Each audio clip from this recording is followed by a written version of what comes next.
Oke, kita mulai saja ya. Assalamualaikum warahmatullahi wabarakatuh. Oke, kita akan masuk materi untuk persiapan UAS. Kalian di kelas sampai mana materi fisikanya? Ingat nggak? Fluida. Oke, kita nggak ke situ dulu, karena itu udah lumayan jauh. Materi UAS kalian tahu ya dari mana awalnya? Dinamika rotasi setengah bagiannya kan ya. Maka kita akan lanjut dulu yang namanya lanjutan dinamika rotasi. Lanjutan dinamika rotasi. Oke, kita sebenarnya udah belajar dinamika rotasi, tapi setengah bagian kan, waktu persiapan untuk UTS. Kalian dapat shift apa kemarin? Siang, pagi?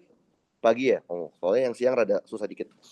Oke, nah, saya akan melanjutkan lanjutan dinamika rotasi yang belum saya bahas, karena waktu itu emang nggak masuk UTS-nya. Jadi, kita kan terakhir ingat nggak belajar apa? Belajar tentang katrol ya. Katrol tapi di dinamika rotasi. Katrol itu ada ukuran massa dan ukuran jari-jari ya. Nah, yang kedua yang membedakan antara dinamika dengan dinamika rotasi adalah di dinamika rotasi ada yang namanya gerak menggelinding. Ada kan di kelas ya? Gerak menggelinding. Gerak menggelinding itu yang kayak gimana sih? Apa? Jadi ini adalah gerak gabungan nggak sih? Gerak gabungan antara gerak translasi dan gerak rotasi. Oke? Contohnya, ban mobil, ban motor, dia berputar tapi sambil jalan. Ya kan ya? Ini gerak gelinding. Oke, saya nggak akan kasih penurunan rumusnya yang ribet. Saya lebih suka ngasihnya poin-poinnya. Karena pada dasarnya, dinamika rotasi itu secara konsep sama kayak dinamika biasa. Tapi ada hal yang membedakan. Yang pertama, karena gerak menggelinding itu gabungan antara gerak translasi dan gerak rotasi, maka energi kinetiknya jadi ada dua ya. Ada energi kinetik akibat translasi dan energi kinetik akibat rotasi. Eka trans itu yang biasa kita pakai setengah mv kuadrat. Eka rot setengah inersia dikali omega kuadrat. Gitu ya? Jadi EK-nya ada dua. Poin kedua, menurut kalian deh, kalau soalnya bilang geraknya itu menggelinding, oke? Menurut kalian, kalau gerak bendanya itu menggelinding, lantainya atau permukaannya itu udah pasti licin atau udah pasti kasar atau kalian belum tahu itu licin apa kasar? Udah pasti kasar. Jadi kalian nggak perlu nanya lagi. Kalau soalnya dibilang geraknya menggelinding, udah pasti lantainya kasar. Oke? Kalau kasar, pasti ada yang namanya apa? Gaya gesek. Ya nggak sih? Ada yang namanya gaya gesek. Oke, ingat nggak waktu kalian belajar dinamika biasa? Kalau benda bergerak di lantai yang kasar, gaya geseknya rumusnya apa? Mu, mu apa? Mu K dikali N. Kalau digerak menggelinding, gaya geseknya itu adalah mu S dikali normal. Kenapa pakai mu S? Tahu nggak? Kenapa nggak mu K? Padahal dia gerak ya kan? Oke, kita lihat konsepnya. Ini lantai. Oke, kemudian ada roda atau ban lah ya, lagi berputar. Kebayang? Ini ya. Nanti dia akan berpindah tempat kan ke sini. Betul? Nah, coba kalian perhatikan. Titik pada ban yang menyentuh lantai. Titik ini kan. Ya nggak? Betul? Titik itu pada dasarnya tidak akan menggeser atau berpindah terhadap lantai. Dia cuma nyentuh lantai, terus dia muter, pindah ke sini. Ya enggak? Dia cuma nyentuh, muter. Emang kalau waktu di dinamika biasa gimana? Misalkan nih bendanya gini ya. Dinamika biasa yang sebelum belajar rotasi, ketika kalian bilang benda ini bergerak, gerakannya gini. Bayang? Artinya titik yang nyentuh lantai, dia menggeser lantainya. Makanya pakainya Myuka. Kalau sekarang titik yang ini nggak geser, nyentuh, muter, nyentuh, muter, nyentuh, muter, sehingga pakainya mu s. Bang ya? Itu poin kedua. Poin ketiga. Karena kalian tahu di gerak menggelinding itu ada gesekan, gitu ya. Ingat nggak? Waktu kita belajar dinamika pada subbabnya energi. Kalau ada gesekan, pasti ada yang namanya W gesek, ya nggak sih? Usaha yang disebabkan oleh gaya gesek. Kalau kalian ngikutin yang saya ajarin, pasti biasanya kalau ada gesekan saya selalu tambahin atau ngurangin W gesek kan, di persamaan energi kan. Oke, kalau di gerak menggelinding, walaupun kalian tahu itu ada gesekan, tapi kalian tidak perlu menambahkan W gesek di persamaan energi kalian. Kenapa? Padahal ada gesekan loh. Kenapa nggak usah nambahin W gesek di persamaan energinya? Tahu kenapa? Karena pada kasus gerak menggelinding, W geseknya sudah diubah menjadi energi kinetik rotasi. Jadi ketika kalian menambahkan eka rotasi di eka itu tuh sebenarnya dari W gesek. Makanya nggak perlu lagi kan nambahin W gesek di persamaan energinya. Oke, bayang ya? Oke, jadi di gerak menggelinding, walaupun kalian tahu itu ada gesekan, kalian tidak perlu menambahkan W gesek di persamaan energinya. Poin ke berapa? 4. Kalau soal bilang gerak bendanya itu menggelinding, oke? Kalau bendanya gerak menggelinding, udah pasti bendanya itu adalah benda tegar. Oke? Bentar ya. Benda tegar tuh apa? Ingat nggak kemarin? Benda tegar adalah benda yang ukuran dimensinya itu kayak apa? Panjang, lebar, tinggi, jari-jari, luas, volume, diketahui di soal. Oke? Artinya, tidak mungkin benda titik itu gerak menggelinding. Karena dia nggak punya ukuran, nggak punya jari-jari. Nah, dia muter terhadap apa? Paham ya? Tapi kalau menggelinding udah pasti benda tegar. Nah, kalau kalian melihat benda tegar, kalian harus amati benda tersebut tepat di pusat massa. Oke? Kalian tidak boleh ngamatin benda tegar di sembarang titik. Harus di pusat massa. Kalau dia homogen, pasti di tengah-tengah kan ya. Kalau nggak homogen, tadi dikasih tahu biasanya. Itu poin keempat di gerak menggelinding. Poin kelima. Pada kasus gerak menggelinding, kalian tahu gerak menggelinding itu biasanya ada gaya gesek hampir pasti. Karena gesekan itulah yang membuat dia menggelinding.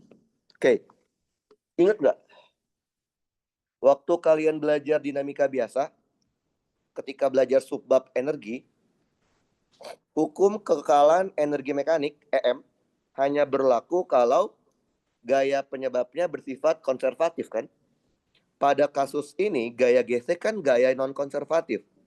Maka kalau ada soal ada gesekan, pasti tidak berlaku kekekalan EM. Yang berlaku adalah kekekalan energi total. Betul ya? Nah, pada kasus gerak menggelinding, walaupun kalian tahu ini ada gesekan, tapi hukum kekekalan energi mekaniknya tetap berlaku walaupun ada gesekan. Pertanyaannya adalah, kenapa bisa berlaku? Baik lagi, karena W geseknya sudah diubah menjadi EK rotasi. EK kan EM juga ya nggak sih? Kalau dulu waktu kita belajar dinamika biasa, W gesek itu diubah jadi panas, jadi kalor. Kalor itu bukan bukan EM kan? Makanya kekekalan EM nggak berlaku. Kalau sekarang, walaupun dia ada gesekan, tetap berlaku hukum kekekalan energi mekanik. Paham ya? Nah, inilah kira-kira 5 poin penting yang harus kalian pahami pada kasus gerak menggelinding. Oke? Yang pertama, EK-nya ada 2, EK trans sama EK rot. Yang kedua, gerak menggelinding pasti kasar dan gaya geseknya pakainya mu S, bukan mu K. Oke?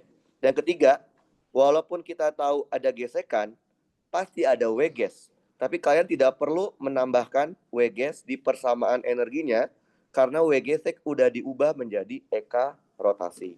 Poin ke berapa? 4. Gerak menggelinding itu pasti bendanya benda tegar. Benda yang ada ukurannya. Gak mungkin benda titik menggelinding. Karena dia benda tegar, kalian harus amati di pusat massa.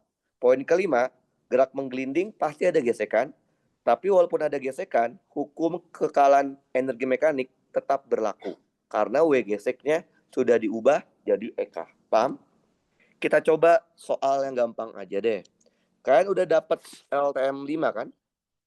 Udah ya? Udah dong? Masa? Udah kan? Minggu lalu kan? LTM 5. Kita kerjain yang LTM 5 yang gampang-gampang aja. Nomor 5. 5. Kita coba ya.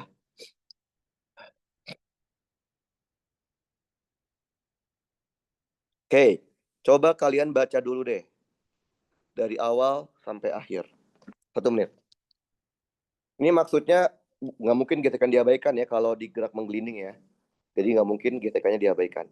Maksudnya gesekan udara mungkin. Tapi gesekan lantainya nggak mungkin. Oke? Karena gerak menggelinding pasti ada gesekan. Karena itulah yang bikin dia muter. Udah dibaca? Udah? Sampai beres ya. Sama lihat gambarnya. Udah? Oke. Perhatikan. Di soal dia bilang apa? Bola pejal. Betul ya? Dan ada inersianya. Oke. Berarti ini adalah benda tegar. Betul? Karena ada ukuran jari-jarinya. Betul? Tadi saya bilang apa? Benda tegar harus amati bendanya di mana? Pusat massa. Berarti kita lihatnya nggak boleh di sembarangan tempat, tapi harus di sini. Paham? Ngerti kalian? Ngerti ya? Oke. Kita anggap ini keadaan A, ini kita anggap keadaan B. Oke? Kecepatan di A 20, kemudian bola tersebut menggelinding tanpa slip ke atas bidang miring, seperti pada gambar. Berapa nilai H di titik bola berhenti? Berarti kecepatan di B-nya 0. Betul ya? Oke. Karena dia bilang menggelinding, pasti ada gesekan. Jadi nggak mungkin kita mengabaikan gesekan lantai. Oke? Karena itu yang bikin dia mutar. Oke. Tadi kita bilang apa? Walaupun di gerak menggelinding itu ada gesekan, kekekalan EM masih berlaku kan? Karena W geseknya sudah diubah menjadi EK rotasi. Maka kita boleh bilang apa? Energi mekanik di A harus sama dengan energi mekanik di B. Gitu ya? Karena gerak menggelinding, maka EK-nya pasti ada 2. Betul? EK translasi di A. Ada apa lagi? EK rotasi di A. Coba kalian perhatikan deh. Di titik A, punya EP nggak? Titik A. Punya EP? Oke, inilah kebiasaan yang biasa kalian lakukan. Biasanya kalian itu kan lihatnya benda titik. Sekarang benda tegar. Lihatnya harus di pusat massa. Punya tinggi? Punya. Makanya ini bikin beda. Ada energi potensial di A. Paham ya? Di B juga sama. Ada EK translasi di B ditambah EK rotasi di B ditambah energi potensial di B. Berarti ketinggian B ngitungnya sampai sini ya. Betul? Oke? Sepakat ya? Ini HB. Oke.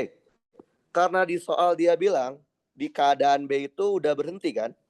Berarti di B nggak punya EK trans, nggak ada EK rot kan? Betul? Jadi kita punya apa? Setengah M VA kuadrat ditambah setengah inersia dikali omega A kuadrat ditambah M dikali G. Berapa ketinggian A? Jari-jari kan? Betul? Sama dengan M dikali G. Berapa ketinggiannya B? Jari-jari ditambah H. Lihat. H itu cuma dihitung dari ke bawah loh. Padahal harusnya itu satu pusat massa kan? Maka harus tambahin jari-jari. Ngerti ya? Paham? Oke. Nah, bisa kita reduksi MGR yang ini coret sama yang ini. Boleh kan? Jadi kita punya apa? Setengah.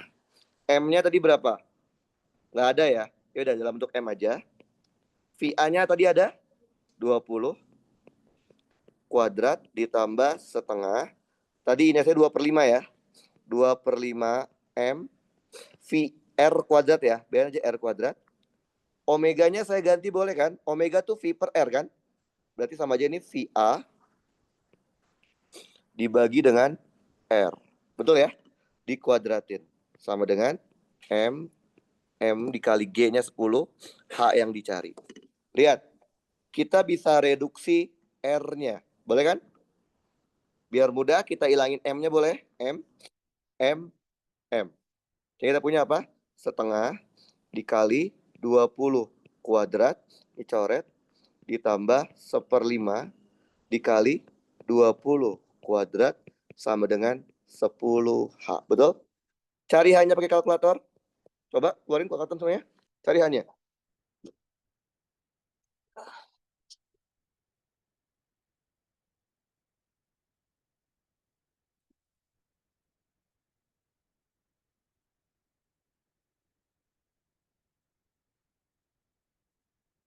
0,5 kali 20 kuadrat ditambah 1/5 kali 20 kuadrat sama dengan 10X.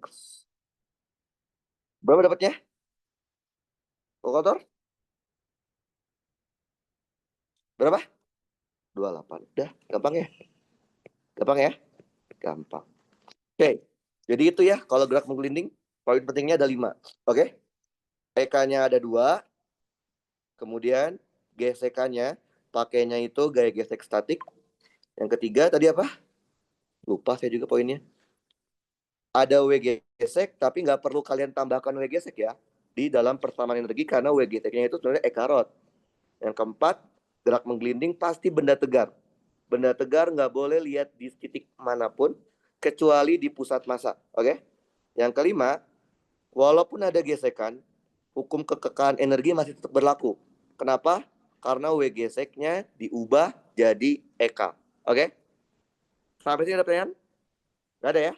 Oke, kita masuk lagi ke hal apa lagi sih yang membedakan antara dinamika dengan dinamika rotasi? Kan kemarin udah belajar katrol, tadi gerak menggelinding. Di dinamika rotasi ada yang namanya tumbukan rotasi. Oke? Sebelum kalian UTS, kan kalian juga belajar tumbukan ya. Tapi itu tumbukannya tumbukan linear. Tumbukan rotasi itu yang kayak gimana sih?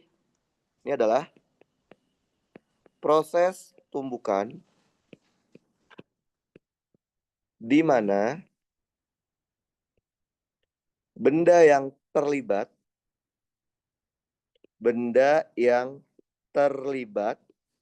proses yang terlibat tumbukan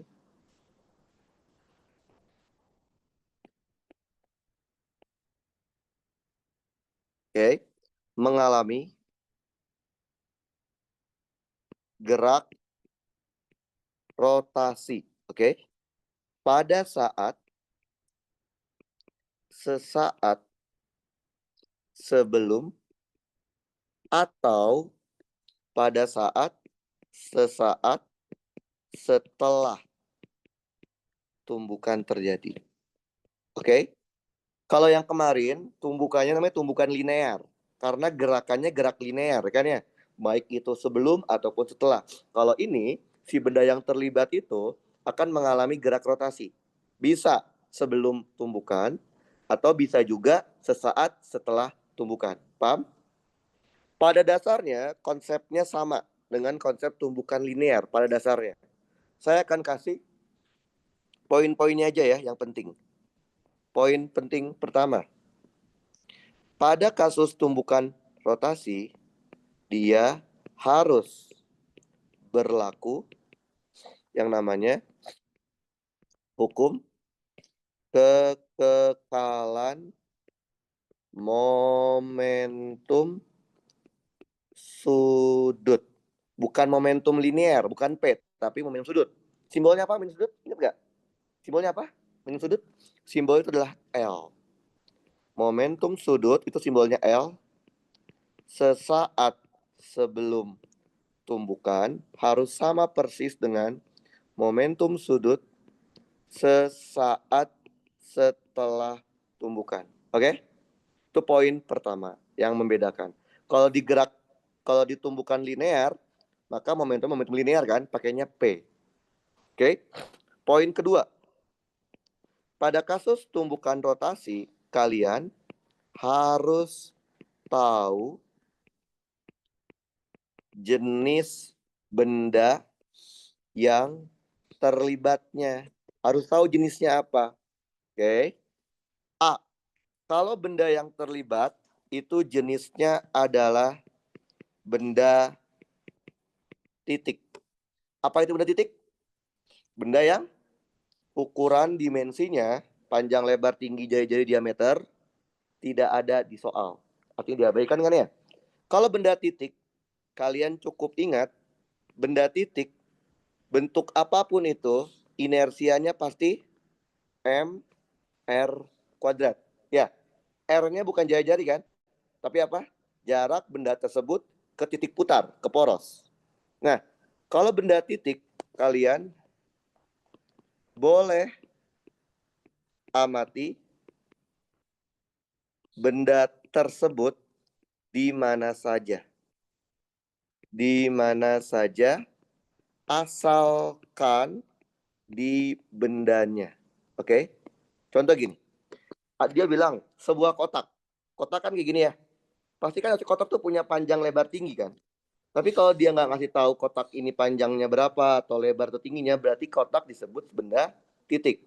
Kotak ini kalau dia benda titik, kalian bisa amati di mana aja asal di bendanya.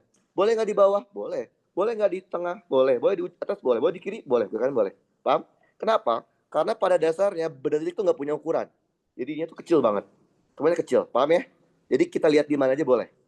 Nah, yang ribet adalah kalau benda yang terlibat itu jenisnya adalah benda tegar. Apa itu benda tegar? Benda yang ada ukuran dimensi. Kalau benda tegar, kalian yang harus ingat itu adalah inersia pusat masanya. Oke? Untuk bentuk-bentuk yang biasa keluar. Apa aja yang sering keluar?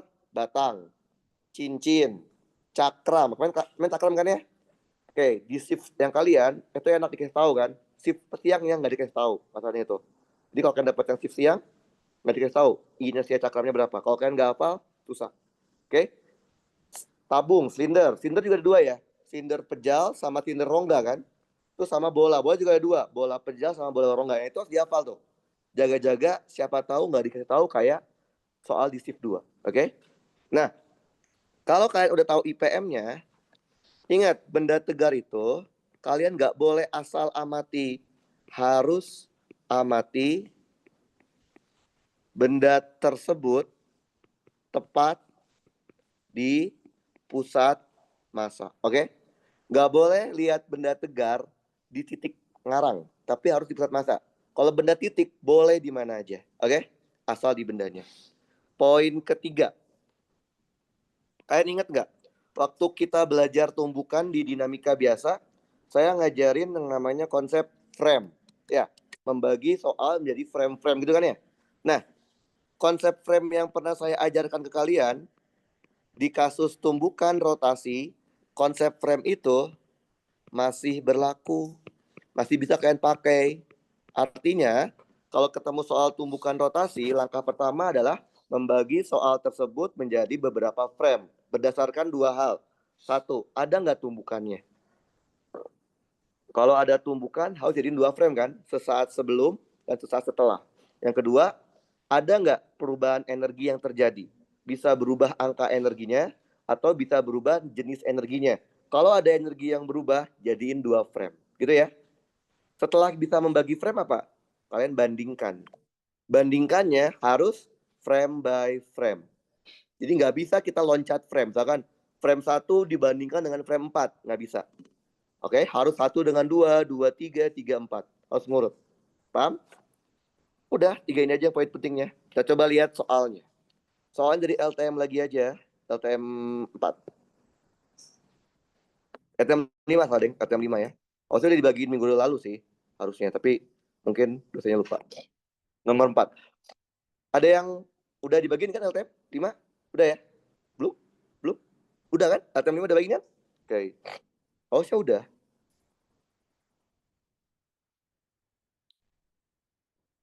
Oke. Coba kalian baca dulu. Baca dulu ya, 1 menit.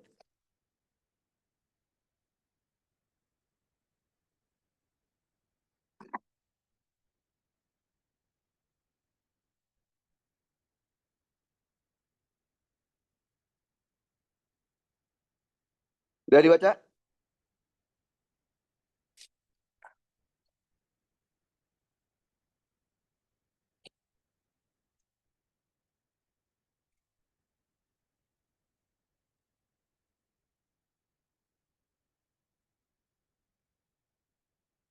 Udah dibaca, udah? Udah? Oke, saya mau nanya ke kalian. Ada berapa benda yang terlibat di soal ini? 2. Apa aja? Balok sama batang. Balok yang kotak kecil tuh kan ya? Sama batang. Oke. Langkah pertama, identifikasi dulu. Jenis bendanya apa?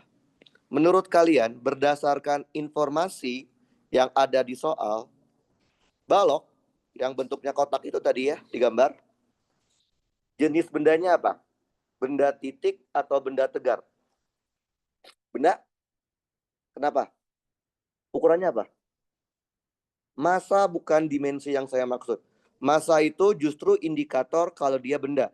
Dimensi itu panjang, lebar, tinggi, jari-jari, diameter, luas, volume, gitu. Lihat, balok di soal ini benda titik atau benda tegar? Benda apa? Benda tegar karena panjang. Baca yang benar. Panjang siapa itu? Ini saya lagi ngomong balok. Baloknya apa? Titik. Nggak ada informasi baloknya itu punya panjang berapa, lebar berapa, tinggi berapa, betul? Jadi balok di sini termasuk ke dalam benda titik. Jadi saya bilang apa? Kalau benda titik, mau bentuknya apapun itu, inersianya pasti mr kuadrat, betul? R-nya bukan jari-jari ya, tapi jarak ke poros. Nah, karena balok itu benda titik, berarti tadi saya bilang apa? Kita boleh amati balok tersebut di mana aja kan? Asalkan di baloknya, ya kan ya? Kalau kita lihat dari gambar ini melihat balok di mana? Di paling bawah. Ya nggak sih? Karena dia ngukurnya di paling bawah. Berarti kita lihat balok ini di paling bawah terus. Ngerti kalian? Paham? Paham ya? Oke. Sekarang yang kedua batangnya. Batang di soal ini dia termasuk benda titik atau benda tegar. Karena punya ukuran panjang. Dia termasuk ke dalam benda tegar. Oke. Saya bilang apa tadi? Kalau benda tegar, kalian hafalkan IPM. Masih inget nggak? Inersianya batang diputar di pusat massa berapa? 1/12. Itu harus dihafal ya, di luar kepala ya. Karena ini nggak dikasih tahu loh. Kalau ini keluar di ujian, ini nggak dikasih tahu gimana caranya kalian hafal ini. 1/12 ml kuadrat. Oke? Karena batang itu benda tegar, kalian nggak boleh asal ngelihat batang. Saya maunya lihatnya di bawah deh. Nggak bisa. Benda tegar harus lihat di mana? Pusat massa. Berarti kita ngelihat batangnya di tengah-tengah. Karena dianggapnya batang homogen. Oke? Bayang ya. Jadi di soal ini, baloknya kita lihatnya di paling dasar. Karena dia benda titik. Kita lihat namanya boleh. Batangnya nggak boleh lihat di dasar. Batangnya karena benda tegar nggak boleh ngarang. Harus di pusat massa. Oke, kalau udah bisa mengidentifikasi benda, langkah saja adalah coba deh, menurut kalian ada berapa frame dari awal sampai akhirnya membentuk sudut theta? Ada berapa frame? Coba ayo diperhatikan. Tadi ingat ya, cara ngebagi frame. Satu, kalau ada tumbukan, jadikan 2 frame. Sesaat sebelum dan sesaat setelah. Kalau ada energi yang berubah, baik itu berubah nilai energinya atau berubah jenis energinya, jadiin 2 frame. Berapa frame? 4. Kita coba ya. Frame pertama apa? Kondisi awal. Betul ya? Kondisi awal kita jadikan frame. Kenapa? Karena ada perubahan energinya. Betul? Dari yang punya EP jadi nggak punya EP kan? 1. Terus, karena terjadi tumbukan, dia nabrak ke sini kan? Betul? Ya. Berarti limit kirinya jadiin frame 2. Limit kanannya jadiin frame 3. Betul? Berarti frame 2 itu adalah sesaat sebelum si baloknya nabrak batang. Frame 3-nya sesaat setelah balok nabrak batang. Betul? Belum beres kan? Kita mau sampai ujung kan? Maka ujung ini dijadiin frame terakhir. Frame keempat. Frame keempat berarti kondisi akhir ya. Kondisi akhir. Saat membentuk sudut theta. Oke, udah? Sepakat ya? 4 frame kan totalnya? Ada yang mau tanyain tentang jumlah frame? Udah ngerti ya? Cara bagi frame bisa ya? Oke, tadi kenapa 3? Apa yang lupa? Yang terakhirnya. Oke, paham? Kalau sudah gimana? Kita lihat yang diminta apa? Theta. Theta tuh di frame 4. Frame 4 kan nggak boleh dibandingin sama frame 1 ya. Berarti gimana dong? Yang nggak ada pilihan. 1 dengan 2, 2 dengan 3, 3 dengan 4. Jadi ntar ini 3 langkah. Kita mulai dari yang pertama dulu ya. Frame 1 dan frame 2. Oke, lihat. Frame 1 sama frame 2. Dari frame 1 ke frame 2, ada tumbukan nggak? Nggak ada. Kalau nggak ada tumbukan, bandinginnya apa? Energi total. Berarti energi total di frame 1 harus sama persis dengan energi total di frame 2. Dari frame 1 ke frame 2, yang terlibat hanya balok kan? Ya udah, baloknya aja baca yang dilihat. Ada EP frame 1 balok, ada EK frame 1 balok, ada EP frame 2 balok, ada EK frame 2 balok. Oke, kita lihat ada add-on-nya nggak yang kita tambahin? Ada gesekan nggak? Nggak ada, dia bilang. Oke, berarti tidak perlu kita tambahin atau kurangin WGS. Oke, kalau kita misalkan ini ketinggian 0, boleh ya? Sini. Kan dia bilang di satu itu kan diluncurkan, dilepas tadi kan ya. Berarti dia nggak punya kecepatan kan? Berarti kita bisa hilangkan EK 1B dan di 2 nggak punya ketinggian. EP 2B. Jadi kita punya M dikali G dikali H 1B sama dengan setengah dikali M dikali VB. Karena frame 2 kasih aksen kuadrat. Betul? Coret M-nya. G-nya 10. Tinggi H1B berapa? 20 cm.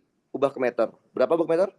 0,2 sama dengan setengah dikali VB aksen kuadrat. Maka dapatnya VB aksennya adalah 2. Betul? Bukan ini yang kita mau cari kan? Kita butuhnya frame 4 kan ya? Maka kita lanjut. Sekarang lanjut ya. Frame 2 dan frame 3. Coba lihat. Dari frame 2 ke frame 3. Ada tumbukan nggak? 2 ke 3. Ada kan? Tapi setelah tumbukan, dia rotasi kan? Ya nggak? Berarti kalau ada tumbukan, pakai apa dibandingin? Momentumnya. Tapi karena setelah tumbukan dia rotasi, momentumnya adalah momentum sudut. Paham? L2 sama dengan L3. Ngerti nih? Oke, coba lihat. Di frame 2, siapa yang gerak? Balok.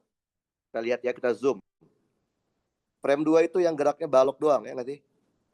Loh, tapi di frame 2 baloknya gerak lurus loh, bukan gerak rotasi loh. Terus gimana nyari L-nya?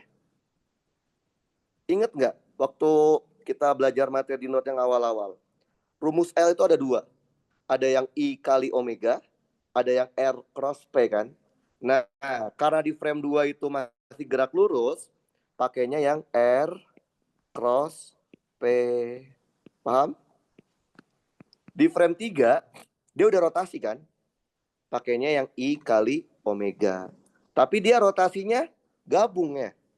Kalau bergabung kan kalau dulu, kalau kita belajar di dinamika biasa, kalau bergabung, masalah dijumlahin kan? Kalau sekarang rotasi, berarti jumlahin apa? Inersianya. Berarti I-nya dijumlahin. Inersianya balok, ditambah inersianya rod. Rod itu batang, oke? Okay? Dikali omega. Karena frame 3, kasih aksen. R kecil tuh apa? Bukan jari-jari kan? Jarak ke poros. Berarti kan si balok ini kan lihatnya di bawah. Porosnya di O kan? Berarti berapa jaraknya? Panjang batang kan? Berarti L. Berarti L dikali massa dikali V balok aksen. Betul? Inersianya balok. Tadi balok jenisnya benda titik kan? Apa inersi benda titik? MR kuadrat. Berarti M dikali L kuadrat. Betul? Sekarang inersianya rod, batang. Tadi benda tegar. Benda tegar yang perlu kalian hafal adalah inersia pusat massa. Coba lihat. Emang ini diputar di pusat massa? Enggak. Berarti harus digeser kan? Pakai apa gesernya? Dalil sumbu sejajar. Masih ingat kan ya? IPM-nya 1/12 ml kuadrat ditambah M dikali seberapa jauh dia digeser. Berapa jauh digesernya? Setengah L kan? Berarti dikali L/2 kuadrat. Paham nggak kalian? Paham ya? Jadi kalian nggak perlu tuh hafalin inersia batang diputar di ujung, inersia batang diputar, nggak perlu. Cukup hafalin IPM. Oke, karena kalau digeser tinggal kita geser pakai dari sumbu sejajar. Udah masukin angkanya. Tadi L-nya berapa ya? Panjang batang 40 cm ya. Berarti 0,4 massa balok. M kecil balok. 50 gram berarti berapa kilo? 0,05 ya. Kecepatan balok 2. Massa balok 0,05 dikali 0,4 kuadrat ditambah 1/12 masanya batang 100 gram ubah ke kilo berapa? 0,1 dikali L-nya 0,4 kuadrat ditambah 0,1 dikali 0,2 betul ya? Betul? Dikali omega aksen. Oke, saya minta kalian hitung yang ininya dulu deh. Berapa segini deh? Yang ininya aja. Coba hitung. Ya, yang itu dulu ya. Berapa dapatnya? Karena itu akan dipakai di selanjutnya. Berapa coba? Yang itunya aja ya, jangan semuanya.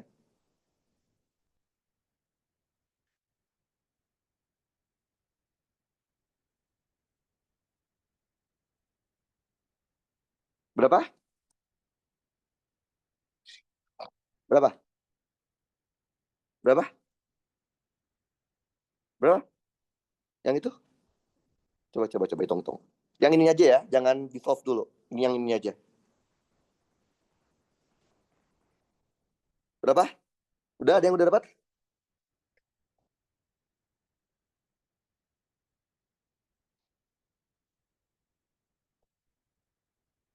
Udah, dapat berapa?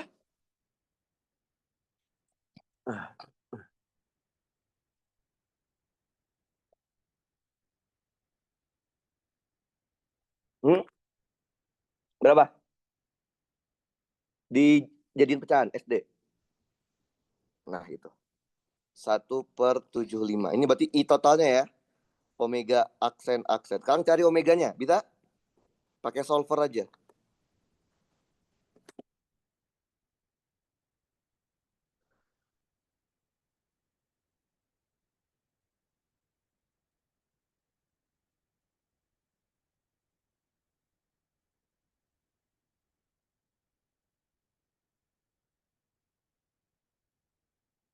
Berapa?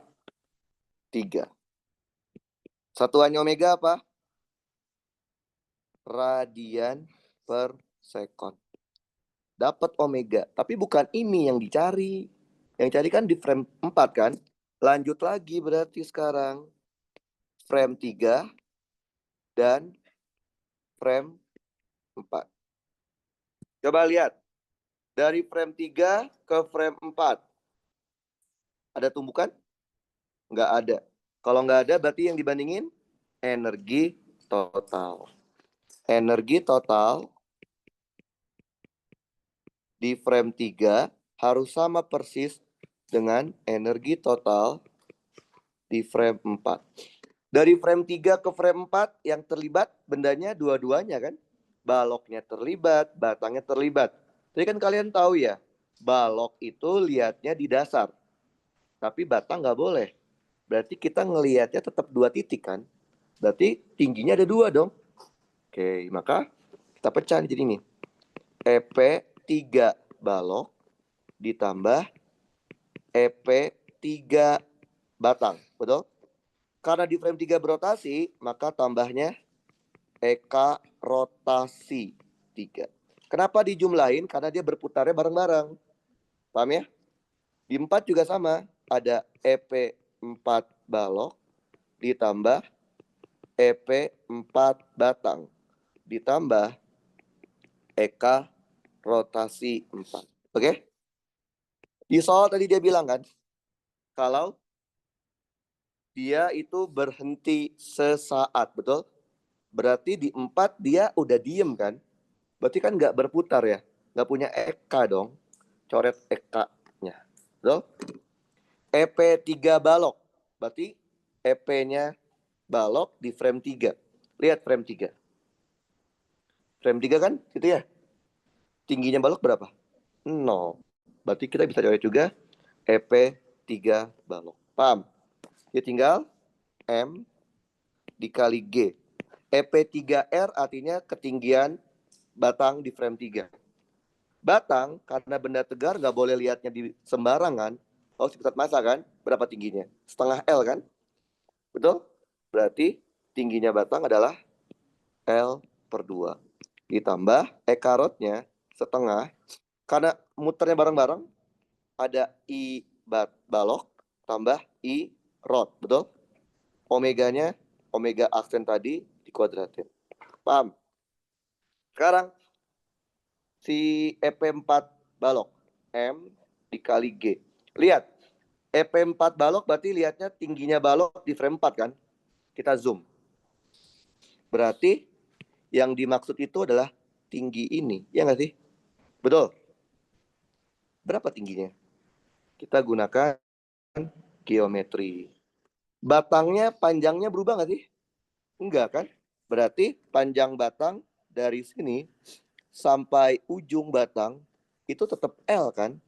Ya nggak? Oke. Kalau saya tarik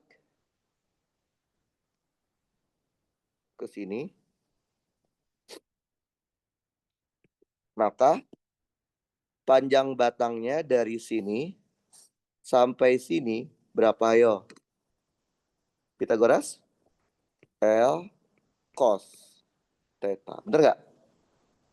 Panjang batang dari ujung ke ujung kan L. Segitu L cos theta. Maka segini adalah L dikurangin L cos theta. Paham? Jadi itu adalah tingginya si balok di frame 4. Masukin. Berarti ini L dikurangin L cos theta. Paham ya? Sekarang EP4 rod. Masanya M dikali G. Betul? Sekarang lihat tingginya rod di frame 4.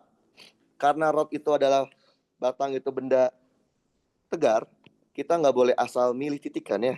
Harus di pusat massa. Maka tingginya itu adalah ini. Ya nggak? Betul? Nah itu berapa tuh? Sama kayak tadi. Dari sini sampai sini itu panjangnya L/2 kan? Bener nggak? Kalau kita tarik ke sini, berarti dari sini sampai sini adalah L/2 cos theta. Karena panjang batang totalnya L, maka ini adalah L dikurangin L/2 cos theta. Paham? Berarti tingginya batang di frame 4, L dikurangin L/2 cos theta. Ada yang nggak ngerti nggak? Ada yang ngerti? Ngerti kan ya? Yon mandalin gambarnya aja kita geser. Bisa ya? Masukin angkanya. Tadi M besar kan 0,1 ya kalau nggak salah. G-nya 10 aja deh. Tadi L-nya 0,4 kan? Di 0,2. Ditambah setengah. Tadi berapa? I totalnya 1/75 ya. Omeganya tadi 3 kuadrat sama dengan M kecilnya 0,05. G-nya 10. L-nya 0,4. Oke, gitu ya. Ditambah M besarnya 0,1. G-nya 10. L kecil 0,4 dikurangin 0,2 cos theta. Paham? Coba saya minta kalian cari cos theta-nya dulu aja. Anggap cos theta itu X, oke? Jangan jadi cos X, karena kalau pakai cos X, solver jadi lambat. Coba hitung, cari. Cos theta-nya, cari pakai kalkulator. Berapa dapat cos theta-nya? Cos theta-nya jadi jangan jadiin cos X, tapi cos theta jadinya X, oke? Di kalkulator kalian.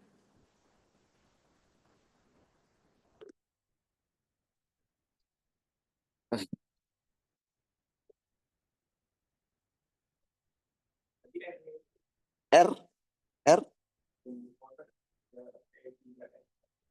R, rod batang. Rod. Jadi kan sama B kan, batang sama balok kan. Takut ketukar batang pakainya rod. Rod kan bahasa Inggrisnya batangnya. Ya, oke. 3 itu frame 3, R itu bendanya. Gitu ya. Jadi artinya bendanya batang tapi di frame 3. Oke? Ya. Semu sejajar itu kayak gini. Kan tadi saya bilang apa? Benda tegar, kalian itu hafalinya IPM-nya aja kan ya. Batang kalau dia homogen IPM-nya kan di tengah. Artinya kalau kita muternya gini kan. Ya nggak sih? Nah, kalau kita nggak mau muter di tengah, maunya di pinggir. Ini kan bukan di pusat massa kan? Nah, nggak bisa kita pakai IPM. Harus digeser. Pakai namanya dalil sumu sejajar. Rumusnya apa? I di titik sini akan sama kayak IPM ditambah M dikali D kuadrat. D itu berapa jauh kita geser. Gitu ya? Paham? Udah? Ada lagi pertanyaan? R? R cross. P itu rumus L. Ada di catatan waktu dinamika rotasi sebelumnya. Kan saya bikin tabel nggak sih gitu kan ya? P pasangannya L kan? P itu kan M kali V. L itu M kan jadi inersia. V jadi omega kan? Nah itu jadi L itu I kali omega. Tapi ternyata L sama P itu ada hubungannya. L itu hubungannya adalah R cross P. Sama halnya kayak torsi. Torsi kan pasangannya gaya kan? Gaya kan M kali A.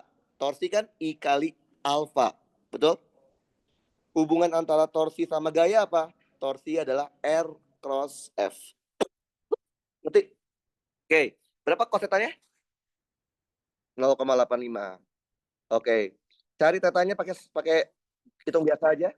Shift solve shift cos 0,85 berapa? Berapa? Derajat shift cos 0,85. 31,78 derajat. Ini yang diminta, ya nggak sih? Jadi pada dasarnya mengerjakan tumbukan rotasi itu sama kayak ngerjain tumbukan biasa. Bedanya, benda yang terlibat mengalami gerak rotasi. Bisa sesaat sebelum nabrak, atau bisa juga sesaat setelah nabrak. Paham ya? Atau bisa juga dua-duanya. Ngerti ya? Oke. Nah, itulah kira-kira yang membedakan antara dinamika dengan dinamika rotasi. Yang pertama di katrol, udah pernah saya bahas di pertemuan sebelum UTS. Yang kedua itu digerak menggelinding. Yang ketiga itu ditumbuhkan rotasi. Oke? Ada pertanyaan seperti ini? Nggak ada? Oke, kalau nggak ada kita lanjut. Masuk ke subbab selanjutnya.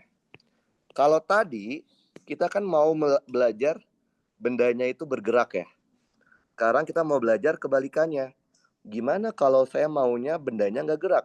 Namanya adalah kesetimbangan benda tegar. Ada di kelas kan ya?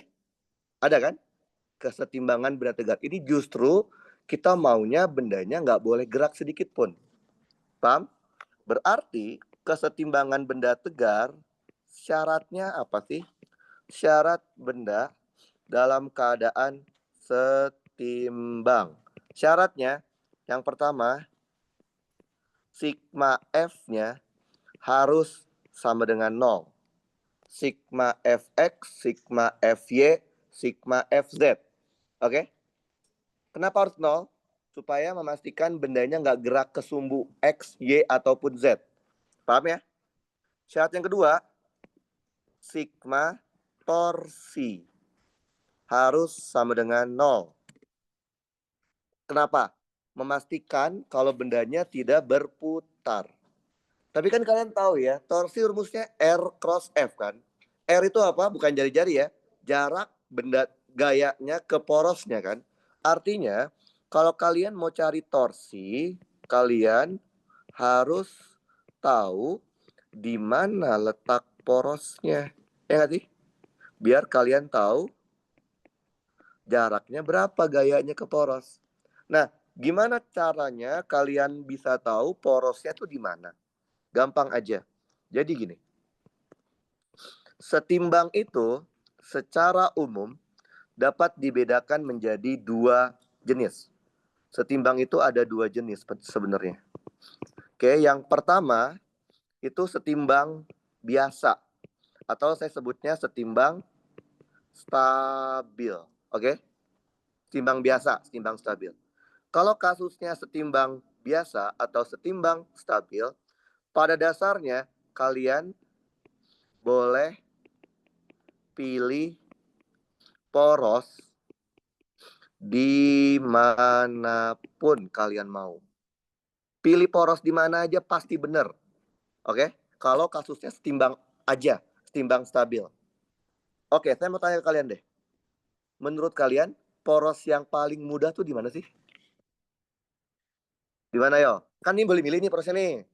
Menurut kalian yang paling mudah di mana? Nah, enggak. Kalau mau mudah, pilih poros di titik yang banyak gayanya. Ini adalah cara kalian memilih poros supaya mudah. Tapi pada dasarnya di mana aja boleh. Pada dasarnya. Cuman kalau kalian pilih titik yang ada banyak gayanya sebagai poros, itu dijamin paling mudah. Oke? Masalahnya, ada jenis setimbang yang kedua.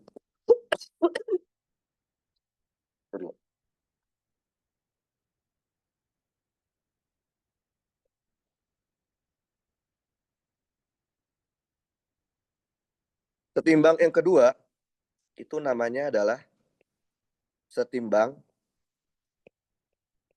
tepat akan rotasi.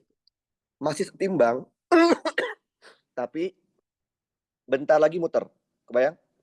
Biasanya, setimbang tepat akan berotasi akan disertai kata-kata tepat, hampir, atau kata-kata ekstrim, kayak maksimum, minimum gitu. Bayang ya? Kalau di soal itu nggak ada kata-kata itu, berarti masuknya setimbang stabil. Nah, kalau kasusnya setimbang tepat akan berotasi, kalian tidak boleh pilih poros. Tidak boleh pilih poros seenak kalian. Ini sini deh, karena banyak gayanya. Nggak bisa.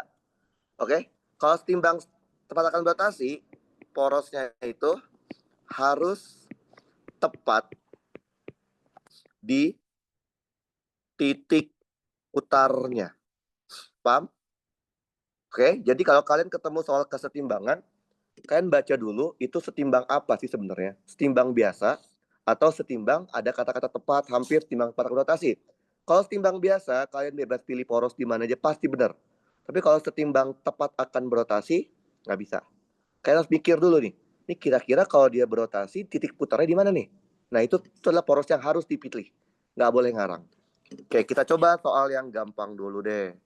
LTM 5 lagi deh. Nah, ini. LTM 5 nomor 10. Yang gampang-gampang dulu aja.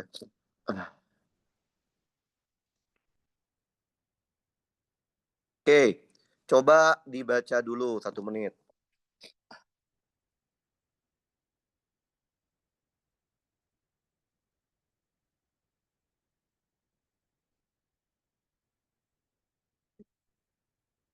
Udah? Udah. Oke, di sini kita bisa lihat ada 2 benda ya. Si lingkaran, si bola, sama si batang kan. Ingat saya pernah bilang ke kalian, buat diagram gaya jangan pernah digabung ya. Pasti per benda. Maka kalian bikin dulu diagram gayanya. Yang paling mudah kan bola ya. Bola.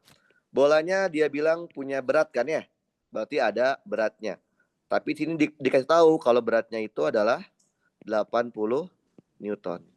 Ada apa lagi? Tali. Tali, tegangan tali. Ke arah atas kan ya? T-nya T1. Loh, kok bukan T sih? Kan satu tali. Kenapa? Karena benda tegar. Ingat gak waktu kita belajar katrol? Konsekuensi ketika kita memasukkan ukuran katrolnya, salah satunya adalah semua tegangan tali nilainya beda. Oke? Jadi di dinamika rotasi, nggak ada T yang sama. Walaupun satu tali, T-nya beda. Oke? Nah, kemudian gambar batangnya. Oke. Batangnya ada apa? Di soal dia bilang masanya diabaikan ya. Berarti kita nggak usah menggambar MG-nya batang. Yang pasti ada berarti adanya apa? Tegangan tali, betul ya? Ada T1 ke sini, sama ada T ke sini, betul? Betul? Ada apa lagi? Ada engsel. Kalian tahu engsel nggak? Tahu ya? Kayak di pintu. Engsel akan selalu memberikan yang namanya gaya reaksi. Jadi engsel kan kayak kita dipasangin kan ya sama alat kan ya. Nah, engsel itu akan memberikan gaya reaksi kepada batang. Selalu 2. Akan ada gaya reaksi arah sumbu Y namanya RY. Dan ada reaksi arah sumbu X namanya RX. Oke? Jadi kalau kalian ada engsel, selalu gambarkan RY dan RX di engselnya. Oke? Kalau emang nggak ada, nanti dia akan dapat RY atau RX-nya 0. Oke? Kalau nggak dipakai engsel, cuman disentuhkan aja ke tembok, itu adanya apa? Normal. Paham ya? Kalau engsel dia ada reaksi X sama Y, kalau nggak berarti cuman normal doang. Oke. Dia mintanya apa? Berapa tegangan tali? Betul? Ada nggak kata-kata tepat, hampir, maksimum, minimum, ada nggak? Nggak ada.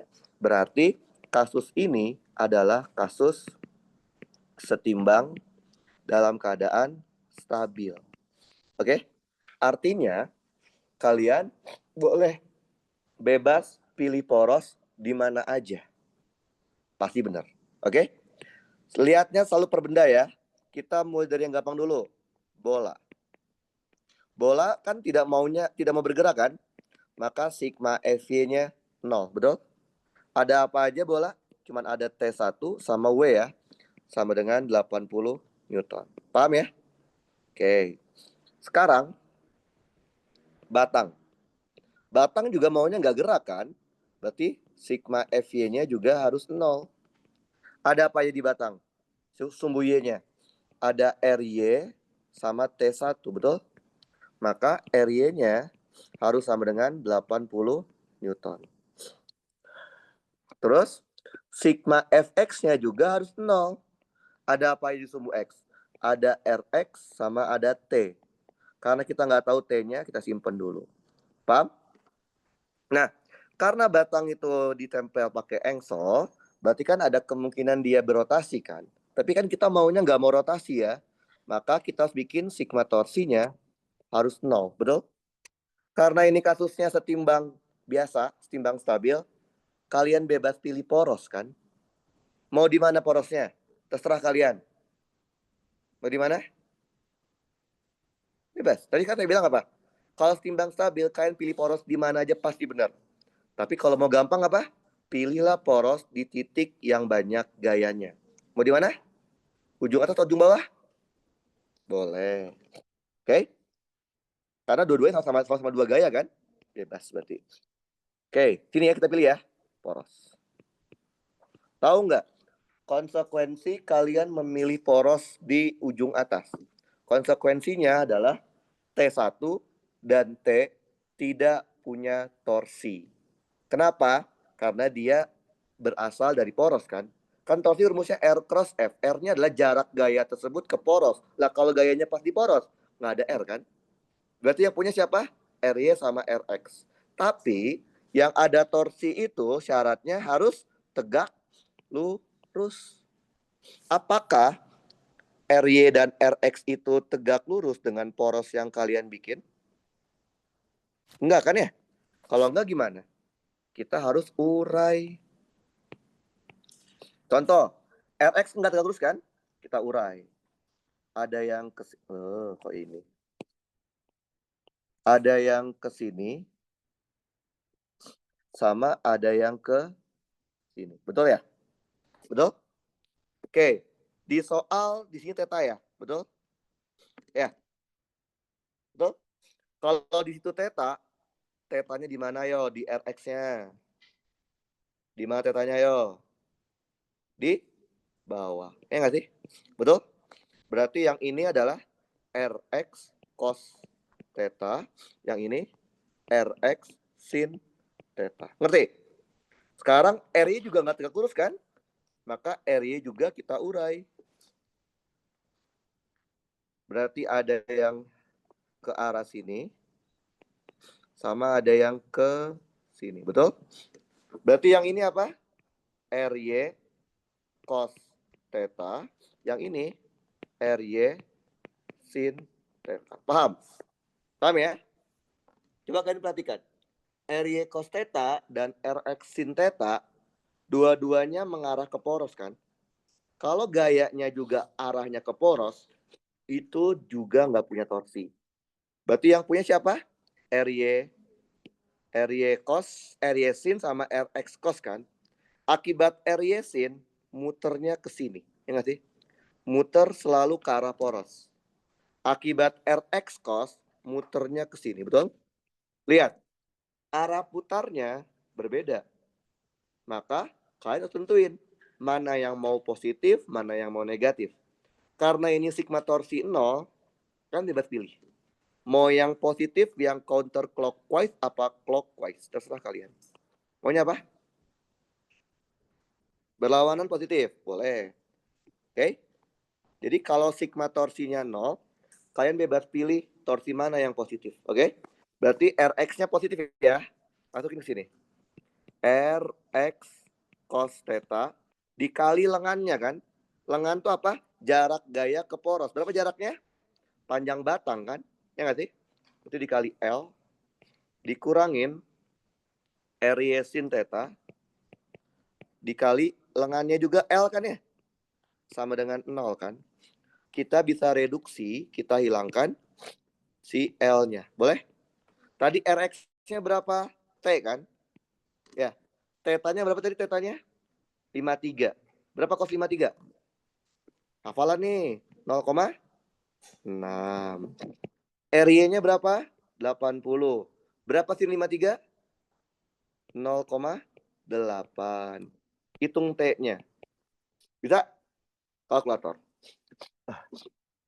Hitung kalkulator. Dapatnya berapa T-nya?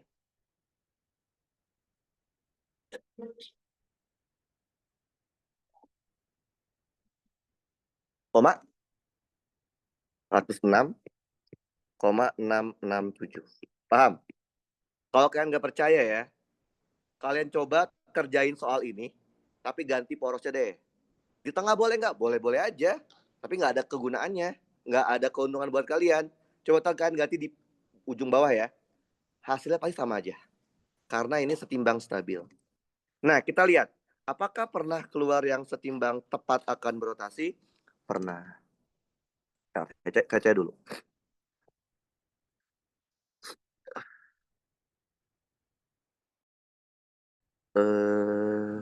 Mana ya?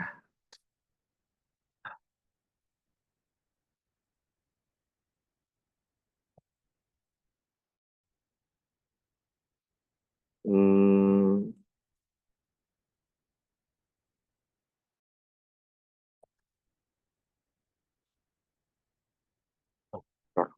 salah apa ini? Oke, ya, kita cari dulu ya. Kasus setimbang tepat akan berotasi.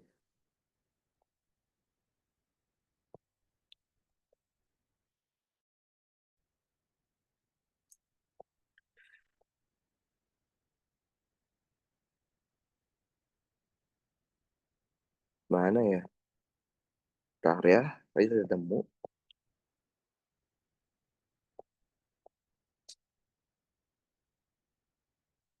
Oh, ini dia. Oke, soal UTS, tapi udah lama banget.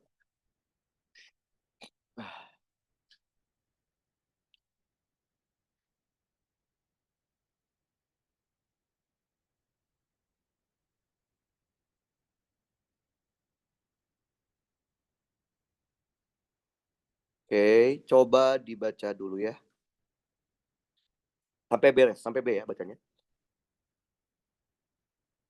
Jadi kita mau lihat beda ngerjain setimbang biasa dan beda ngerjain setimbang tepat akan berotasi itu bedanya di mana? Udah dibaca sampai B?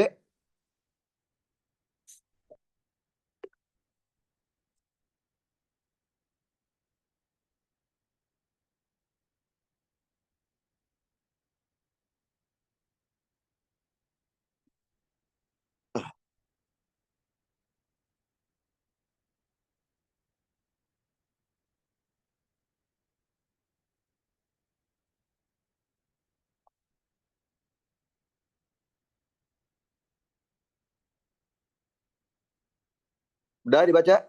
Udah. Oke, karena gambarnya jelek, kita gambar ulang lagi aja ya. Oke, gambarnya jelek. Jadi ada batang nggak sih? Karena udah lama. Jadi gambarnya jelek. Saya nggak punya yang aslinya. Ada batang. Batangnya panjangnya 5 meter ya. Oke. Ada dua tumpuan. Tumpuan kiri namanya tumpuan B. Tumpuan kanan namanya tumpuan A. Gitu ya? C ya? C. Nah, dia bilang dari ujung ke tumpuan B itu 0,8 meter. Dari C ke ujung kanan 1 meter. Oke? Berarti sisanya 3,2 ya, betul? Oke, udah gitu ya? Oke, saya mau tanya dulu deh. Ada berapa benda yang terlibat di soal ini? Iya, ada berapa benda? Hah? Benda itu indikatornya di fisika itu adalah punya massa. Hah? Coba lihat. Ada berapa benda yang terlibat di soal ini? Ada berapa benda? 4. Benda itu tadi apa? Indikator dia benda adalah punya massa. Ada berapa benda? Berapa? 2. Apa aja? Batang sama orang. Oke. Sama kayak tadi, identifikasi dulu deh. Orang di soal ini dia termasuk benda titik atau benda tegar. Orang di soal ini benda titik atau benda tegar? Benda titik, karena nggak ada ukurannya. Paham ya? Berarti kita lihatnya titik aja nanti. Terus kalau si batang di soal ini termasuk benda titik atau benda tegar? Karena ada ukuran panjang. Oke, karena batang itu benda tegar, maka kita harus amati batang itu tepat di pusat massa. Kalau homogen berarti di mana pusatnya? Tengah-tengah. Tengah-tengah batang loh ya. Di sini. Betul? Berarti dari sini ke sini 2,5 meter. Ya nggak sih? Betul? Berarti inilah kita akan kasih apa sih simbolnya? M kecil ya batangnya. M kecil dikali G. Paham? Nah, sekarang orang. Orang itu benda titik kan? Berarti kita gambar titik aja ya, nggak usah gambarin orang-orangnya. Dia bilang orang letaknya di mana? Di tengah-tengah BC. Di tengah-tengah BC apakah tepat di pusat massanya batang? Enggak. Karena BC itu 3,2 meter kan ya? Tengah-tengahnya berarti 1,6 kan? Kira-kira di sebelah kanannya MG apa di sebelah kirinya MG aja? Iya. Sebelah kanannya MG apa sebelah kirinya MG? Kan nggak pas di MG kan? Sebelah mana yo? Dia tengah-tengah BC kan, bukan tengah-tengah batang kan? Sebelah kirinya MG. Berarti kalian menggambar titik di sini buat si orang. Paham? Ngerti kalian? Nah, ini dari sini ke sini itu adalah 1,6 meter. Paham? Ngerti? Oke. Ada gaya apa lagi di batangnya? Batangnya dia bilang menyentuh tumpuan kan? Berarti ada normal. Normal di B dan ada normal di C. Paham kalian? Paham. Sekarang lihat pertanyaan A. Pertanyaan A itu apa? Berapakah gaya tekan yang dialami tiang penumpu sebelah kiri atau B? Gaya tekan itu kebalikannya gaya normal, aksi reaksi. Sama aja ngitung gaya normalnya kan? Berarti dia minta A itu adalah gaya normal di B. Betul? Lihat, pertanyaan A. Dari awal sampai pertanyaan A, ada kata-kata tepat, hampir, maksimum, minimum nggak? Nggak ada. Berarti kasusnya adalah setimbang stabil. Oke. Nah, berarti apa syaratnya? Sigma F-nya harus 0 kan? Karena nggak ada sumbu X, sigma F aja kan ya? Ada apa aja? Normal B ditambah normal C sama dengan MG ditambah MG. Betul? Normal B kalian nggak tahu. Normal C juga kalian nggak tahu. M besar 75. M besar itu yang orang ya. Si M kecil 25. Berarti dapatnya 100 kali G ya. 1000. Betul? Paham? Ya. Karena kalian nggak tahu NB sama NC. Nggak mungkin kan bisa mendapatkan ini. Ya nggak sih? Betul? Oke. Syarat kedua apa?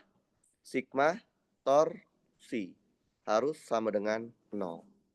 Karena kasus A itu adalah setimbang stabil, pada dasarnya kalian bebas pilih poros di mana aja.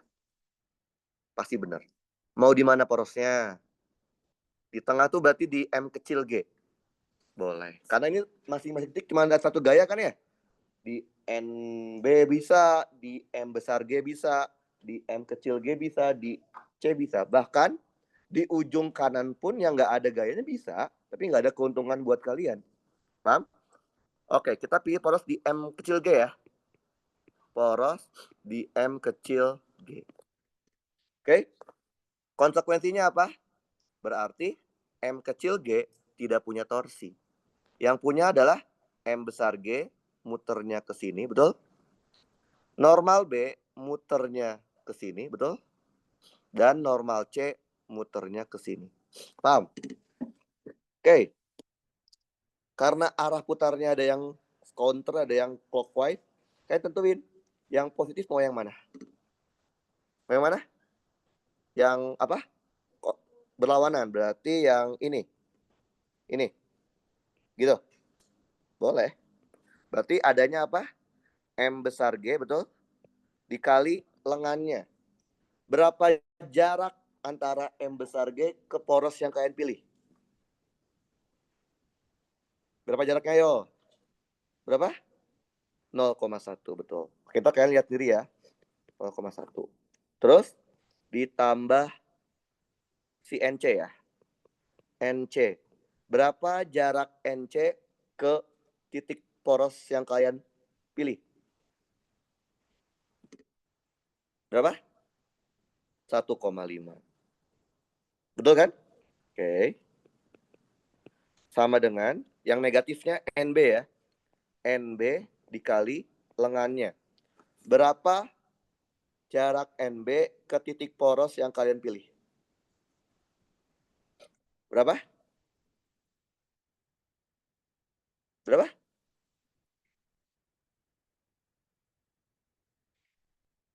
Berapa? NB ke titik MG. M kecil G. Berapa? Nah, 1,7. Udah. M besarnya kan 75 ya. Jadi 750 kan.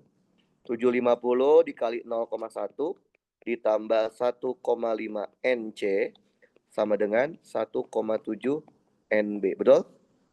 Ada berapa variabel? 2. Kan ada 2 persamaan kan? Bisa dicari? Bisa. Karena yang diminta NB, maka yang diganti NC kan? NC-nya berarti 1000 dikurangin NB. Oke? Masukin 750 dikali 0,1 ditambah 1,5 dikali NC-nya. 1000 dikurangin NB sama dengan 1,7 NB. Pakai solver dapatnya berapa? NB-nya?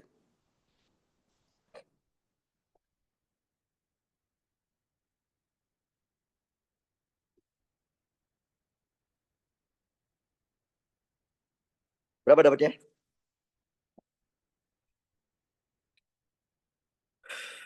Berapa?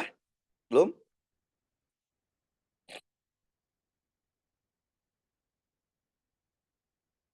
Berapa? Ada yang udah?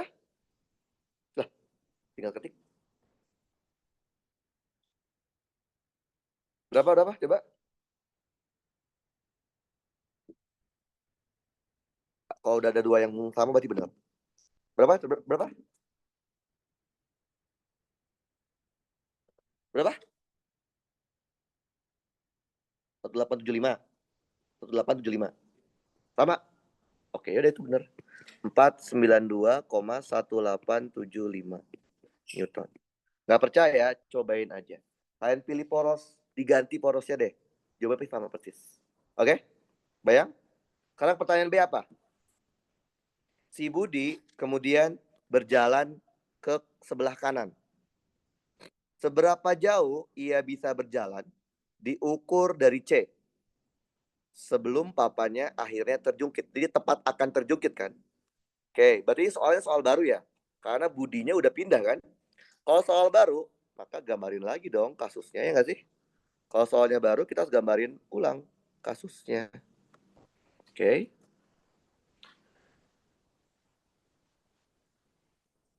Nah, kita hilangin dulu ya yang nggak penting ya. Berarti sekarang si Budi nggak di sini kan? Ya nggak sih? Betul ya? Si Budi udah pindah ke kanan. Dia bilang hampir terjungkit kan, terbalik kan. Anggaplah Budi di sini deh. Boleh? Ini ada Budi. M besar G. Masalahnya kita nggak tahu jaraknya berapa. Ya kan? Oke. Ini kan berarti kan dia tepat akan terjungkit kan. Berarti kasusnya adalah setimbang tepat akan rotasi. Betul? Artinya apa? Kalian nggak boleh ngarang pilih poros. Porosnya harus tepat di titik putar. Coba bayangin. Di mana porosnya? Oke. Kalau nggak kebayang, kalian punya penggaris nggak yang panjang? 30 cm ada? Pinjam deh. Biar kalian ngebayangin. Jadi kalau kalian nggak kebayang kan, pakai alat aja biar kebayang. Oke, pinjam. Nah, pinjam bentar. Oke. Anggap ini papan ya. Bayang? Papan. Ini penumpunya. Penumpu B, penumpu C ya. Kan gini kan? Bayang? Ini Budi. Awalnya kan di sini. Dia ke sana kan? Kita lihat ya. Di titik mana titik putarnya. Oke. Nah, di sini kan? Di mana titik putarnya? Di C. Maka ini kita nggak boleh milih. Berarti porosnya harus di C. Paham? Ngerti ya? Nah, perhatikan lagi. Ini B, ini C. Ini Budi kan? Ketika dia mau terbalik, dia udah gini kondisinya. Ya enggak? Lihat, papannya udah nggak nyentuh B. Betul? Artinya, pada kasus ini, normal B-nya 0. Jadi nggak mungkin tepat akan berotasi punya dua tumpuan tuh nggak mungkin. Jadi kalau tepat akan berotasi pasti cuma satu tumpuan. Artinya dia nggak mungkin bisa punya dua tumpuan, masih B sama C masih bisa, enggak. Jadi dia akan gini, ya kan? Kayak main jungkat-jungkit gitu kan? Paham? Kalau setimbang biasa, dia punya banyak tumpuan, bisa di mana aja. Paham? Berarti udah, kita udah tahu porosnya harus di titik C. Nggak boleh milih, betul?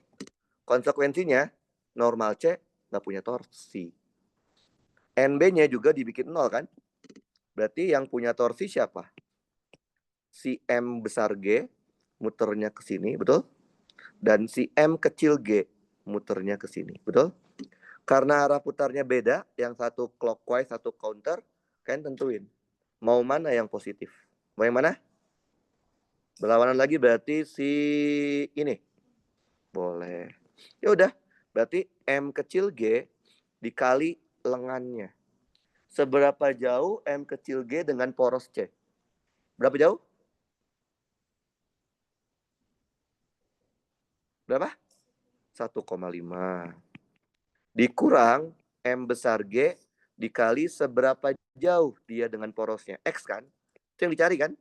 Oke. M-nya itu 25. G-nya 10. 1,5. M besarnya 75. G-nya 10 kali X kan ya? Coret 10-nya boleh? Coret juga 1, 3. Dapat dong X-nya. Berarti X-nya berapa? 0,5 meter. Artinya, si Budi bisa jalan sejauh-jauhnya setengah meter dari C. Lebih dikit aja kebalik dia.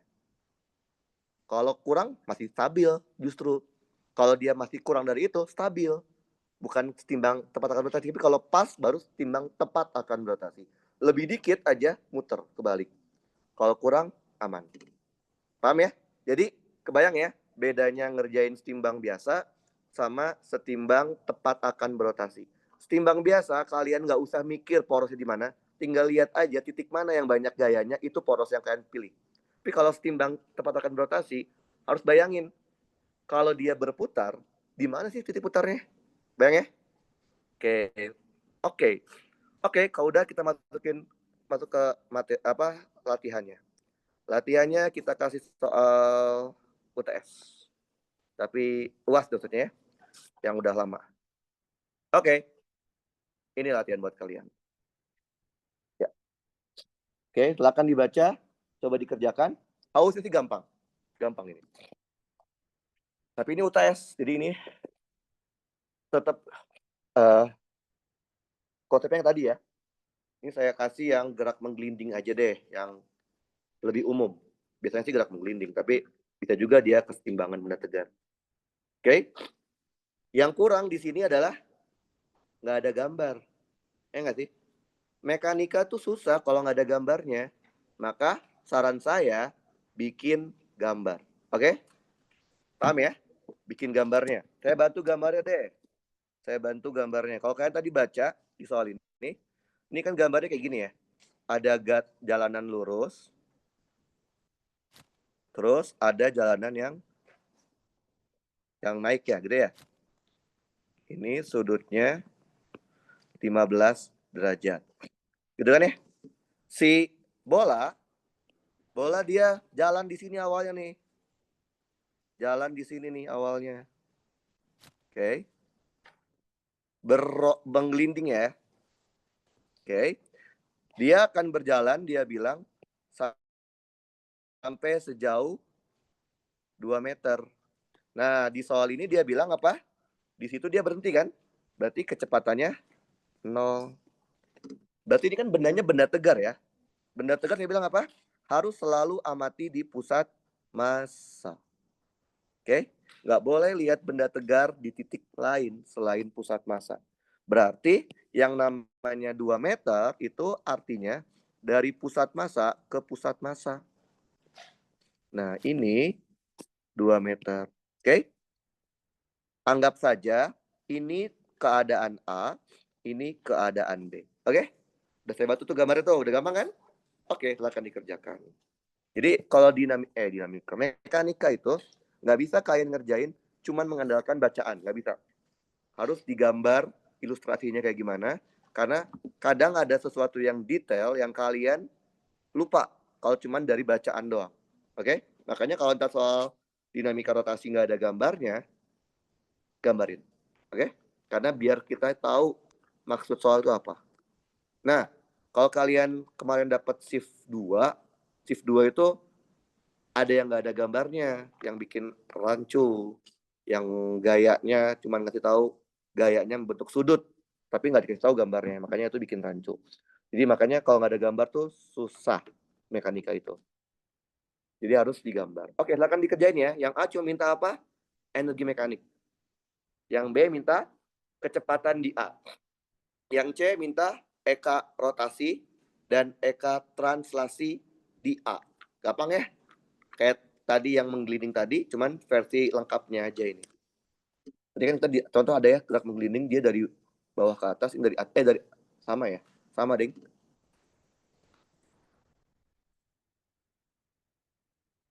Oke, coba dikerjain ya.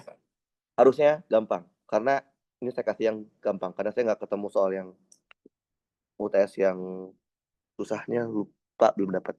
Jadi gampang dulu aja deh.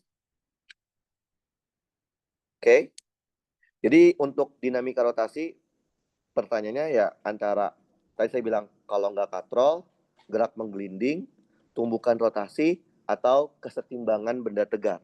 Di antara itu soalnya. Oke?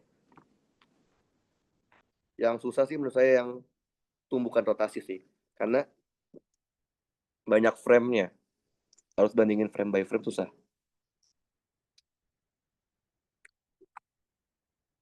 Oke, coba dikerjain ya. Harusnya sih kalian akan mudah banget. Yang tadi udah saya jelasin. Contoh soalnya mirip kayak gini, cuman bedanya saya cuma nyari ketinggian doang ya. Ini sekarang kita nyari energi, kecepatan, sama EK-nya.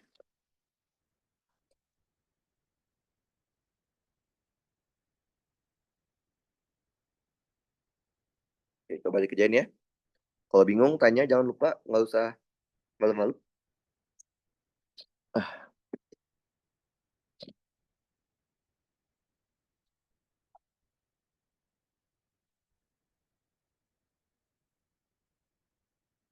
Kan? Ah,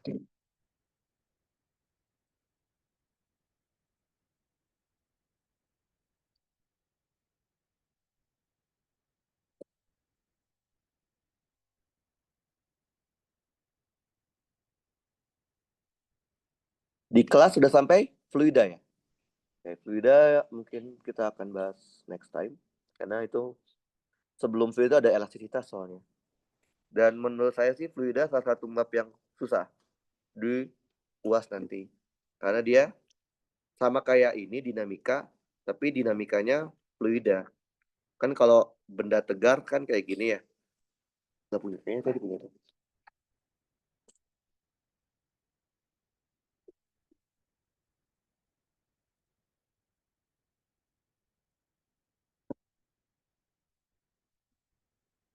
Kayaknya pokoknya kalau bingung tanyain aja, jangan malu-malu.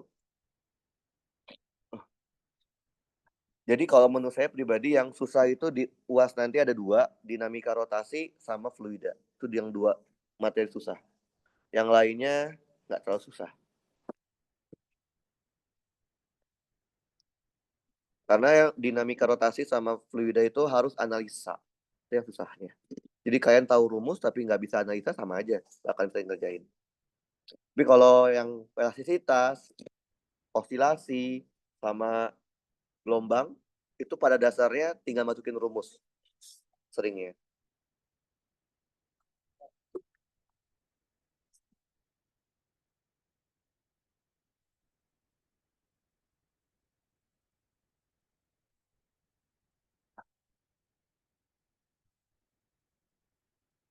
UASnya tanggal 17 kan ya? Nggak kurang dari, tanggal berapa sih? Kurang dari sebulan ya. Jadi kalian harus prepare dari mulai sekarang, jangan nunggu mendekat-dekat. Dan UAS itu kalau nggak salah cuma jeda 2 hari ya. Mat dulu ya. Kimia dulu. Kimia Senin, fisikanya Rabu, Senin lagi mat kan ya. Jadi antara kimia dan fisika tuh main 2 hari. Soalnya kalau kalian persiapannya nggak dari awal, susah ngebutnya. Nah 2 hari ngejar materi itu susah sih. Jadi mendingan harus dicicil. Jadi hari-harinya kadang belajar fisika, belajar kimia.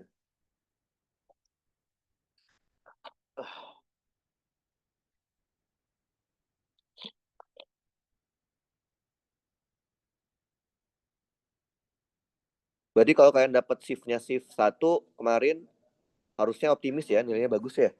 Lah, gimana? Kalau yang shift 2 baru pada susah, banyak ambigunya. Jadi banyak yang terkecoh. Kalau shift 1 relatif standar, gak banyak yang ambigu, bahkan di banyak informasi yang sudah jelas gitu, yang nggak mungkin kalian salah.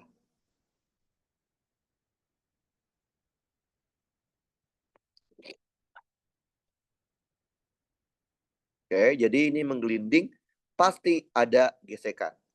Tapi karena gesekannya sudah diubah jadi eka rotasi, kalian tidak perlu menambahkan WGES, oke? Cukup masukkan eka-nya ada dua, kan ya? Eka trans sama eka rot.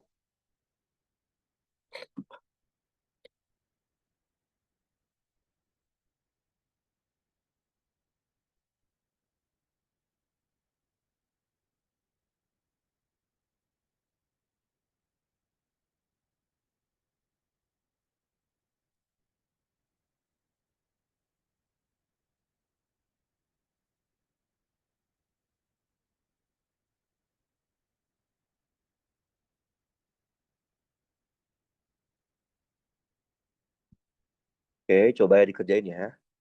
Harusnya sih kalian ngerti yang ini. Karena tadi udah saya jelasin. Persis mirip kayak gini, cuman bedanya yang tadi cuman minta tingginya aja ya. Tinggi dari kondisi B.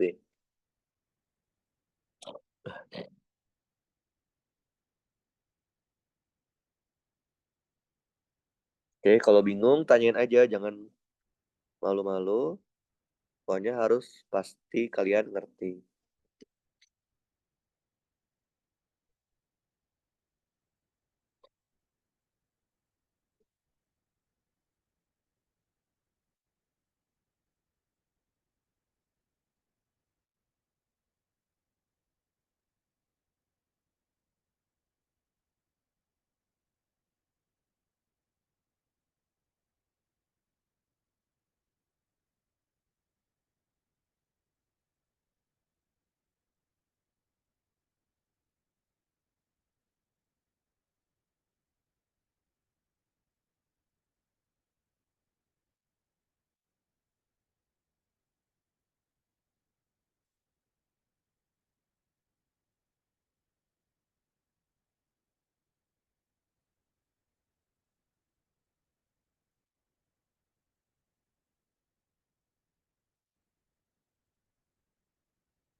Oke, deh.